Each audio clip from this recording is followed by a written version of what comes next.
నమస్కారం, వార్తలకు స్వాగతం. ముందుగా ముఖ్యాంశాలు. ఐఐటి మద్రాస్ లో all India research scholars summit 2025లో పాల్గొన్న ముఖ్యమంత్రి Chandrababu Naidu.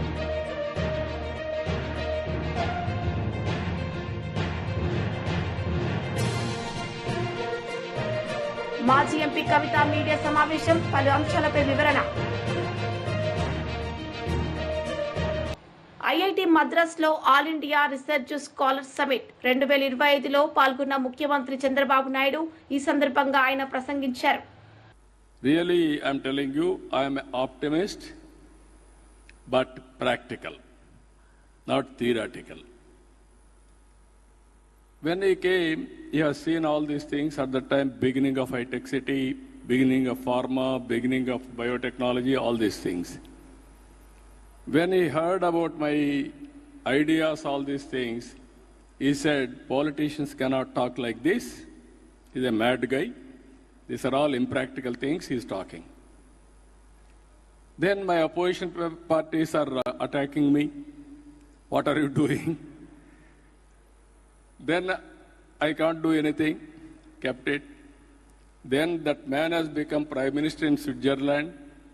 I went to Davos. After 5 years, then he told me, he apologized me by confessing, I never expected India. Today, India is the country is moving very fast. I'm sorry for all my remarks. You can see how many years. Even in one more experience for you, Singapore PM, Goh Chang Tan, he came.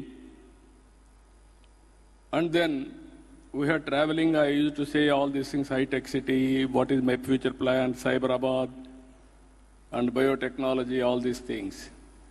Then he told me, you are talking all these things, future. Is it practical or can India will reach? India can achieve?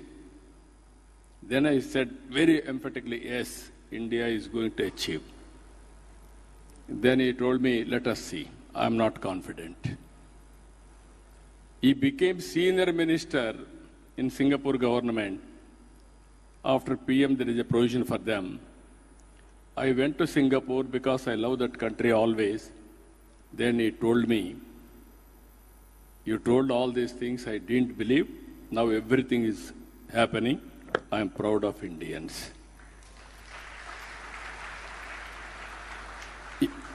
Singapore is built by Tamilians. Be clear. More than 15-20% are Tamilians. Ministers are, even president of Singapore now, Tamil origin. So, Indians are performing extremely well all over the world till yesterday. Today, I am proud to say India also is performing extremely well. We are having a right time, right leader for the nation, that is Narendra Modi ji. Very stable leader, consistent policies for the 11 years. Now, we are growing at the rate of 6 to 7%, but India is capable of growing double digit. 14 to 19, we are able to grow 13.5%. Today, I am planning to grow at the rate of 15% by using technology in a big way. If we can produce double-digit growth 5 years, then country also will follow. This year, our growth rate is 12.05. I am confident next year we will grow at the rate of 15%. It is possible. So what I wanted to impress upon you, we are having certain plans. Any student wanted to test your startup, your knowledge, or your ideas, come to Andhra Pradesh. I am here to host all of you. And we will give you proof of concept. You can go anywhere. That will be the passport for you. You can take and go anywhere and do your business. That is going to happen. With this, I want to take some questions. I am telling you again and again, future is for India. There is no doubt about it. Anybody is having pessimistic ideas, don't waste your time. Move forward. Everything will happen accordingly. With this, I am thanking all of you. Thank you one and all. Any questions you can ask? 3-4 questions we will answer. మాజీ MP కవిత media సమావేశం నిర్వహించారు. ఈ సందర్భంగా ఆమె మాట్లాడారు. ఉంటాయి వీటన్నిటిలో కూడా చాలా సక్సెస్ఫుల్గా ఈసారి బీఆర్ఎస్ పార్టీ మండలి సభ్యులందరం కూడా చాలా చురుకుగా పాల్గొనడం జరిగింది. ప్రత్యేకించి మండలి ప్రారంభమయ్యే ముందు ప్రతిరోజు ఉదయం కూడా ఒక్కరోజు కూడా వేస్ట్ చేయకుండా మొదటి రోజు పసుపు పంటలు మరి వాటికి మద్దతు ధరకు సంబంధించిన అంశం, రెండవ రోజు మిర్చి రైతులకు సంబంధించి వారు పడుతున్నటువంటి కష్టాల గురించి, మూడవ రోజు రాష్ట్ర వ్యాప్తంగా పంట నష్టం జరిగింది, దాని మీద ప్రభుత్వం ఆదుకోవాలని చెప్పినటువంటి అంశం, అట్లానే ఆడపిల్లలకు స్కూటీలు ఇస్తామని చెప్పి మీరు ఇవ్వనటువంటి అంశం, అట్లానే ఫీజు రీఎంబర్స్మెంట్ మీద ఇంకొక రోజు, తులం బంగారం మహిళలకు ఇస్తామని చెప్పి ఇవ్వనటువంటి అంశాన్ని ఇంకొక రోజు, రైతు రుణమాఫీ మీద ఇంకొక రోజు, రైతు భరోసా మీద ఇంకొక రోజు, ఇట్లా ప్రతిరోజు కూడా ఒక అంశాన్ని తీసుకొని ఒక వినూత్న రీతిలో ప్రదర్శన చేసి ప్రభుత్వం యొక్క దృష్టిని ఆకర్షించి తద్వారా ప్రజల సమస్యల పరిష్కారం కోసం మా వంతు ప్రయత్నం మేము చేయడం జరిగింది. మరి అంతేకాకుండా ఈసారి మండలిలో గవర్నర్ ప్రసంగం నుంచి మొదలు పెడితే ఆ రోజు నుంచి కూడా మండలిలో మేము ప్రొటెస్ట్ చేసినాం ప్రభుత్వం మీద. గౌరవ ముఖ్యమంత్రి గారు మాట్లాడడానికి వచ్చినప్పుడు అంతకుముందు వారు మా నాయకుడు కేసీఆర్ గారి పైన చేసినటువంటి అనుచిత వ్యాఖ్యలకు ప్రొటెస్ట్ చేయడంతో ఈ సభ ప్రారంభిస్తే చివరి రోజు కూడా మరి ఫీ రీఎంబర్స్మెంట్ విషయంలో ప్రభుత్వం నుంచి ఒక నిర్దిష్టమైనటువంటి జవాబు మేము రాబట్టగలిగినాం. ఇది కేవలం బీఆర్ఎస్ పార్టీ మండలి సభ్యులందరూ చేసినటువంటి పోరాటం అని చెప్పి నేను బలంగా నమ్ముతా ఉన్నాను.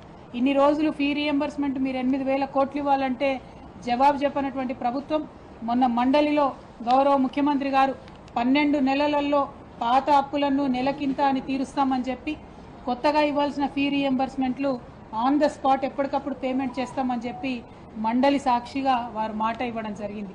మరి మండలిలో జవాబు రాబట్టగలిగినటువంటి మేమందరం వారు ఇచ్చినటువంటి మాట పూర్తి చేసేంత వరకు కూడా వారిని ఎండగడుతూనే ఉంటాం, ప్రజాక్షేత్రంలో వారిని వెంటాడుతూనే ఉంటామని ఈ సందర్భంగా తెలియజేస్తా ఉన్నాం. అట్లానే ఈ సెషన్స్ ప్రత్యేకించి మన రాష్ట్ర చరిత్రలో నిలిచిపోయేటటువంటి సెషన్స్. ఎందుకోసం చెప్తా ఉన్నామంటే బీసీలకు సంబంధించి 42% విద్యా ఉద్యోగ రాజకీయ పరంగా రిజర్వేషన్లు తెచ్చేటటువంటి బిల్లు ప్రవేశపెట్టుకోవడం చరిత్రలో నిలిచిపోతుంది. అట్లానే ఎస్సీ వర్గీకరణకు సంబంధించి ప్రవేశపెట్టినటువంటి బిల్లు కూడా చరిత్రలో నిలిచిపోతుంది. ఈ రెండిట్లో కూడా ఈ 2 బిల్లులు సాకారమై అసెంబ్లీకి రావడం వెనుక కూడా బీఆర్ఎస్ పార్టీ నిరంతర పోరాటం ఉందన్న విషయాన్ని ఈ సందర్భంగా ప్రజలకు గుర్తు చేస్తూ ఉన్నాం. అదేవిధంగా ఈ సెషన్ మరొక అంశానికి కూడా చరిత్రలో నిలిచిపోతుంది. కాకపోతే అది కొంత బ్లాక్ డేగా నిలిచిపోతుంది. అసెంబ్లీ సాక్షిగా గౌరవ ముఖ్యమంత్రి గారు మహిళలను ఉద్దేశించి మాట్లాడినటువంటి పరుషమైనటువంటి పదజాలం ఇంతకుముందు ఎన్నడూ ఏ ముఖ్యమంత్రి గారు మాట్లాడనటువంటి అసభ్యకరమైనటువంటి భాషను ఈ ముఖ్యమంత్రి గారు అసెంబ్లీలో మాట్లాడడం కూడా చరిత్రలో తప్పకుండా నిలిచిపోతుంది. మరి అక్కడ స్పీకర్ గారు వాటిని రికార్డ్స్లోంచి తొలగించుంటే నేను చెప్పలేను, కానీ లేకపోతే మాత్రం చరిత్రలో ఒక నల్ల మరకగా ప్రజాస్వామ్యంలో నిలిచిపోతుందన్న విషయం చెప్పక తప్పని పరిస్థితి. ఇక ఇక్కడ అక్కడ బీఆర్ఎస్ పార్టీ కౌన్సిల్లోనూ అసెంబ్లీలోనూ ఎంత ప్రశ్నించినా ప్రభుత్వం జవాబు చెప్పకుండా పారిపోయినటువంటి అంశం ఏంటంటే అప్పులకు సంబంధించినటువంటి అంశం. మాటి మాటికి కేసీఆర్ గారి మీద మీరు 7 లక్షల కోట్లు అప్పు చేసిరని ఒకరోజు, 6 లక్షల కోట్లు అప్పు చేసిరని ఒకరోజు, 8 లక్షల కోట్లు అప్పు చేసిరని ఇంకొక రోజు, ప్రభుత్వంలో ఉన్నటువంటి పెద్ద మనుషులందరూ కూడా రోజుకొకటి వాళ్ళకి ఇష్టం వచ్చినటువంటి నంబర్ యాడ్ చేసుకొని మా మీద దాడి చేసింది. అది ఎన్నికల ముందుకు జరిగినటువంటి దాడి, ఎన్నికల తర్వాత కూడా అదే దాడిని వాళ్ళు కొనసాగిస్తూ ఉన్నారు.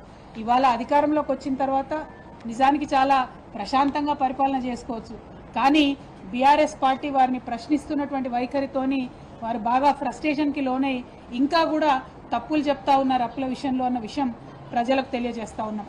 ఇవాళ నేను మీ అందరికి కూడా పార్లమెంటులో 2 రోజుల క్రితం మన పార్లమెంటులో కేంద్ర ప్రభుత్వం ఇచ్చినటువంటి జవాబును చూపిస్తా ఉన్నాను. ఈ జవాబులో చాలా స్పష్టంగా ఇది 24 మార్చి 2025, ఇవాళ 28వ తారీఖు, 4 రోజుల క్రితం కేంద్ర ప్రభుత్వం పార్లమెంట్లో ఇచ్చినటువంటి జవాబులో తెలంగాణ రాష్ట్రంలో ఉన్నటువంటి అప్పులు మొత్తం కూడా 4,42,298 అని చాలా స్పష్టంగా జవాబు ఇవ్వడం జరిగింది. 4,42,298 కోట్ల రూపాయల అప్పు అని చెప్పి చాలా స్పష్టంగా చెప్పింది. అంటే ఈ అప్పు జిఎస్డిపి పర్సెంటేజ్ లో చూస్తే కేవలం 26%. అదే మన గౌరవ ముఖ్యమంత్రి గారు YCP leader Sheikh Asif press meet నిర్వహించారు. సందర్భంగా ఆయన మాట్లాడారు. అదే వైఎస్ఆర్ కాంగ్రెస్ పార్టీ హయాంలో ఒక్క సవరణ బిల్లును వ్యతిరేకించడమే కాదు, ఈ బిల్లుపై ఏర్పాటైన జాయింట్ పార్లమెంట్ కమిటీ క్షేత్రస్థాయి పర్యటనకు వచ్చినప్పుడు హైదరాబాద్లో మా పార్టీ వాదాన్ని గట్టిగా వినిపించడం జరిగింది. ఈ విషయంలో టీడీపీ ఆడుతున్న డబుల్ గేమ్ని ముస్లింస్ అందరూ గమనిస్తున్నారు. అలాగే వకాఫ్ భూములను సంబంధించిన కలెక్టర్కి అథారిటీ ఇవ్వాలని, కానీ నిజానికి వక్ఫ్ భూములకు సంబంధించి ఇప్పటికే వక్ఫ్ ట్రిబ్యునల్ ఉంది. ఆ ట్రిబ్యునల్ను బలహీనపరచలాగా కేంద్రం ప్రతిపాదిస్తుంది. వక్ఫ్ బోర్డు సవరణ బిల్లు ఉంది. ఆ బిల్లుకు సంబంధిత చట్టబద్ధత లభిస్తే ముస్లిం సమాజం తీవ్రంగా ఇబ్బందులు పడుతుంది. దీన్ని బట్టి ముస్లిం సమాజం మొత్తం అర్థం చేసుకోవాల్సిన అవసరం ఉంది. అదే విషయాన్ని పార్లమెంటు జాయింట్ కమిటీకి స్పష్టంగా రాతపూర్వకంగా తెలియజేయడం జరిగింది. ఇంకా వక్ఫ్ బోర్డు సవరణ బిల్లును వ్యతిరేకించాలని మా పార్టీ అధ్యక్షుడు వైఎస్ జగన్మోహన్ రెడ్డి గారు పలుమార్లు మా పార్టీ ఎంపీలకు, నాయకులకు దిశానిర్దేశం చేశారు. ఈ దిశలోనే పార్లమెంటు ఉభయ సభల్లో వైఎస్ఆర్సీపీ ప్రతినిధులు వక్ఫ్ బోర్డు సవరణ బిల్లును వ్యతిరేకిస్తూ తమ వాదాన్ని గట్టిగా వినిపించారు. అలాగే చంద్రబాబు నాయుడు 2 నాలుకల ధోరణి, చంద్రబాబు నాయుడు గారి వైఖరి, ఆ పార్టీ తీరు చూస్తే ఘోరంగా ఉంది. వారు ఈ బిల్లు విషయంలో దొంత వైఖరిని అవలంబిస్తున్నారు. నిజానికి టీడీపీ మద్దతు మీదే కేంద్రం ఆధారపడి ఉంది. అందుకే టీడీపీ పార్లమెంట్లో ఆ బిల్లుని వ్యతిరేకించి ఉంటే ఆ విషయం జేపీసీ వరకు వచ్చేది కాదు. ఇక్కడ మీరందరూ గ్రహించాల్సి ఉంది. జేపీసీ దాకా వచ్చిందంటే తెలుగుదేశం పార్లమెంట్లో అక్కడ మద్దతు తెలుపుతూ రాష్ట్రానికి వచ్చేటప్పటికి మాకేమీ తెలియదు అని 2 నాలుకల ధోరణి వినిపిస్తున్నారు చంద్రబాబు నాయుడు గారు. బిల్లుకు మద్దతుగా అక్కడ మద్దతు ఇస్తూ ఇక్కడ నాటకాలు ఆడుతున్నారు. నిన్న ఇఫ్తార్ విందులో కూడా తాను వక్కాస్తులను పరిరక్షిస్తాను, వక్కాస్తులను కాపాడుతానని చెప్పేసి నిన్న ఇఫ్తార్ విందులో చెప్పడం జరిగింది. ఏ విధంగా వక్కాస్తులను కాపాడుతానని చెప్తున్నారు ఆయన? ఒక పక్కన పార్లమెంట్లో నేను బిల్లుకి మద్దతు పలుకుతాను అని చెప్పడం, ఇక్కడ రాష్ట్రంలో వచ్చి నేను మీకు వక్కాస్తులను కాపాడుతాను, ముస్లిం మైనార్టీలకి నేను అండగా ఉంటాను అని చెప్పడం, అది కేవలం ఒక చంద్రబాబు నాయుడు గారి వల్లే సాధ్యమవుద్ది. అలాగే ముస్లిం మైనార్టీ రిజర్వేషన్ కల్పించడమే కాకుండా వారి పిల్లలకి పూర్తి ఫీజు రిమెంబర్షన్ అమలు చేయడం జరిగింది. పార్టీ పదవుల్లో కాకుండా రాజకీయ సాధకారితతో కూడా ముస్లింలకు తగిన ప్రాధాన్యత వైఎస్ఆర్ కాంగ్రెస్ పార్టీ ఇవ్వడం జరిగింది. 2019 ఎన్నికల్లో 4 మైనార్టీలను ఎమ్మెల్యేలుగా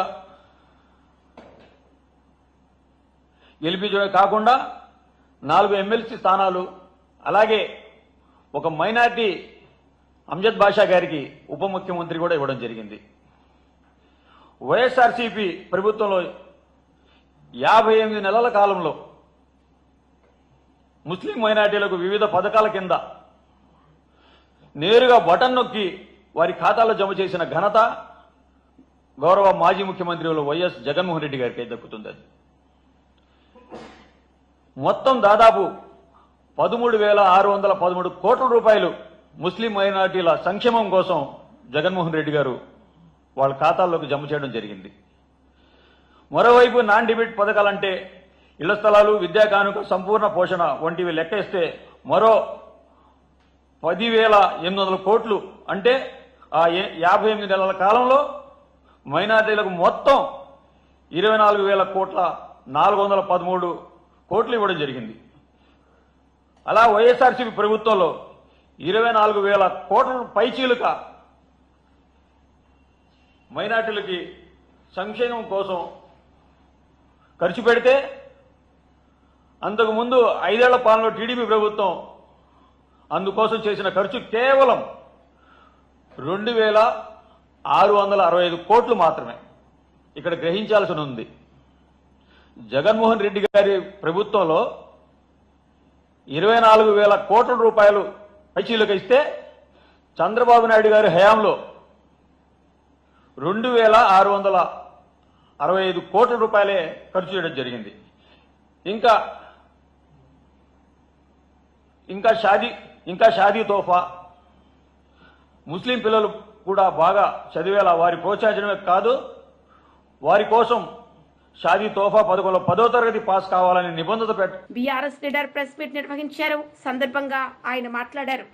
మహిళా ఆడబిడ్డలకు వీళ్ళ 15 మాసాల పాలనా కాలంలో 37,500 రూపాయలు బాకీ పడ్డారు ఒక్కొక్క ఆడబిడ్డకు. మరి 37,500 రూపాయల స్కీమ్ అమలుగాక 3,000 ఇచ్చినటువంటి 2 అమలు చేసి మేము మహాలక్ష్మి అమలు చేసినామని అంటా ఉన్నారు. ఇది ద్రోహం, ఇది దుర్మార్గం, ఇది అన్యాయం. అంటే బయట మాట్లాడినటువంటి మాట కంటే రెట్టింపుతోని ఇక్కడ మాట్లాడేటువంటి ప్రయత్నం చేసిండ్రు అనంటే శాసన మండలి హుందాతనాన్ని, చట్టసభల విశ్వసనీయతను ప్రహసనంగా మార్చడం అనేది కాంగ్రెస్ పార్టీకే చెల్లింది. వీళ్ళు పదే చెప్పేటువంటి మాట గత ప్రభుత్వం అప్పులు చేసింది. ఈ అప్పుల విషయంలో కూడా వివరంగా మా గౌరవ సభ్యురాలు కవిత గారు వివరణిస్తారు. మేము చేసినటువంటి అప్పులు 2 రకాలు. ఒకటి సంపద సృష్టించేటువంటి అప్పులు, 2 నిరర్ధక అప్పులు. కేసీఆర్ గారు ఆ రోజు తెలంగాణ రాష్ట్రాన్ని సాధించినటువంటి తొలినాళ్లలో ఉన్నటువంటి పరిస్థితులు ఒక్క కేసీఆర్ గారికే మాత్రం సాధ్యమైంది ఆ సమస్యల్ని పరిష్కరించడం, ఇచ్చినటువంటి హామీలను నిలబెట్టడం. బహుశా ఈ దేశంలో అటువంటి పరిస్థితులలో రాష్ట్ర ముఖ్యమంత్రి ఎవరైనా కూడా చేతులు ఎత్తేస్తారు. కానీ ఆయనకు నిబద్ధత, చిత్తశుద్ధి, సమస్యల పట్ల సంపూర్ణమైనటువంటి అవగాహన, నా ప్రజలకు నేను ఇచ్చినటువంటి హామీలను అమలు చేయాలన్నటువంటి ఆ కసి ఉన్నది కాబట్టి అమలు చేయగలిగిండు. అందుకనే చేసిన అప్పుల నుండి బ్రహ్మాండంగా సంపద సృష్టించిండు. ఆ సృష్టించబడ్డ సంపద పేదలకు పంచిండు. వీళ్ళు ఏమన్నారు? ఎన్నికల మేనిఫెస్టోలో చెప్పిండ్రు, మొదటి బడ్జెట్లో చెప్పిండ్రు. వాళ్ళు చెప్పినటువంటి మాటలు, వాళ్ళు అన్నటువంటి మాటల్ని మళ్ళీ ఒకసారి నేను రీట్రేట్ చేస్తా ఉన్నా. వాళ్ళన్న మాట ఏంటంటే, గత ప్రభుత్వం చేసినటువంటి తప్పులు తెలుసు, అప్పులు తెలుసు, మాకు సుదీర్ఘమైనటువంటి పాలన అనుభవం ఉన్నది, ఈ దేశాన్ని పాలించినటువంటి అనుభవం ఉన్నటువంటి పార్టీగా మళ్ళీ మేము చెప్తున్నాం, ఇచ్చినటువంటి ప్రతి హామీని అమలు చేసి చూపిస్తామనేటువంటి మాట మాట్లాడి ఇవాళ సంపద సృష్టించేటువంటి కనీస సోయి లేక ఎదుటి వాళ్ళ మీద దుమ్మెత్తి పోసి చేయని అప్పులను కూడా చేసినట్టుగా చిత్రీకరించి ప్రభుత్వాలు నడిపేటువంటి క్రమంలో కొన్ని వర్గాలకు కొన్ని బకాయిలు పెండింగ్ బిల్స్ ఉంటాయి. ఆ బిల్స్ను కూడా నిన్న ఇవాళ మళ్ళీ కొత్త కోణం ఎత్తుకున్నారు. 7 లక్షలు కాదు 8 లక్షలు పాత అప్పుల బిల్లుల పేమెంట్ కూడా అప్పులుగా చూపించేటువంటి నిర్వాకానికి ఒడిగడుతున్నారు అని అంటే ఇచ్చినటువంటి హామీలను నిలబెట్టేటువంటి నైతికత లేక, ఇచ్చినటువంటి హామీలను నిలబెట్టేటువంటి ఆ సంపద సృష్టించేటువంటి మార్గాలను వెతికి పుచ్చుకోక అన్ని రకాల వైఫల్యాలను ఎదురుదాడి ద్వారా ఎదుటి వాళ్ళ మీద వేసేటువంటి ప్రయత్నాలు చేస్తూ ఉన్నారు. అందుకనే మనం అందరం కూడా చూసినాం. అంటే మాకు అర్థమైంది ఏంటంటే వాళ్ళు హామీలు ఇచ్చిన వాటికి అనుగుణమైనటువంటి కేటాయింపులు లేవు, కేటాయించిన ఖర్చులు లేవు. ఇది కొన్ని విభాగాలకు కొన్ని రంగాలకు సంబంధించినటువంటి విషయం. ఇక రైతు రుణమాఫీ విషయానికి వస్తే మిగిలింది. వాళ్ళు ఏం చెప్పిండ్రు మొదలు 40,000 కోట్ల రూపాయలు రైతు రుణానికి మేము కడుపు కట్టుకొని మనసుంటే మార్గం ఉంటుంది. ఏమి డైలాగులు, మనసుంటే మార్గం ఉంటుంది, కడుపు కట్టుకుంటాం, అద్భుతాలు సాకారం చేసి చూపిస్తాం అనేటువంటి మాటలు మాట్లాడింది. మరి అదే ప్రభుత్వం చెప్పిన మాట 40,000 కోట్లని చివరికి కేటాయించింది 30,000 కోట్లు, ఖర్చు చేసింది వాళ్ళు 20 కోట్లు అంటున్నారు. ప్రజాక్షేత్రంలో 14-15,000 కోట్ల అనేటువంటి మాట తేలుతా ఉంది. అంటే 30,000 కోట్లు కేటాయించింది 20,000 కోట్లకే పరిమితం చేసిందంటే 10,000 కోట్ల రూపాయల మోసం చేసిండు రైతాంగానికి. ఈ రకంగా అడుగడుగున వంచనతో శాసన మండలి సమావేశాలు సాగినటువంటి సందర్భంగా చాలా 10 రోజులు మాత్రమే ఇవాళ మేము తెలంగాణ రాష్ట్ర సమితి బీఆర్ఎస్ కేసీఆర్ నాయకత్వం అంటే మేము ప్రజల్ని నమ్ముకొని రాజకీయం చేసినటువంటి పార్టీ. డెఫినెట్గా అవకాశం వస్తే సభల ద్వారా కూడా న్యాయం చేసే ప్రయత్నం చేస్తాం. సభల ద్వారా పాలన చేసి న్యాయం చేసినటువంటి చరిత్ర కూడా మా పార్టీకి, మా నాయకుడికి ఉన్నది. మరి ఇవాళ ఈ 10 రోజుల మండలి సమావేశాల్లో వార్తలు ముగించే ముందు ముఖ్యాంశాలు మరోసారి. ఐఐటి మద్రాస్ లో all India research scholar summit 2025లో పాల్గొన్న ముఖ్యమంత్రి చంద్రబాబు నాయుడు.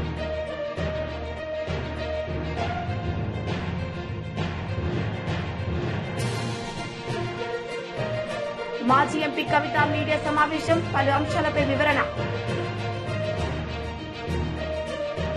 ఈ వార్తలు ఇంతటితో సమాప్తం. తిరిగి ప్రసారమయ్యే వార్తల్లో మళ్ళీ కలుద్దాం. అంతవరకు సెలవు. నమస్తే.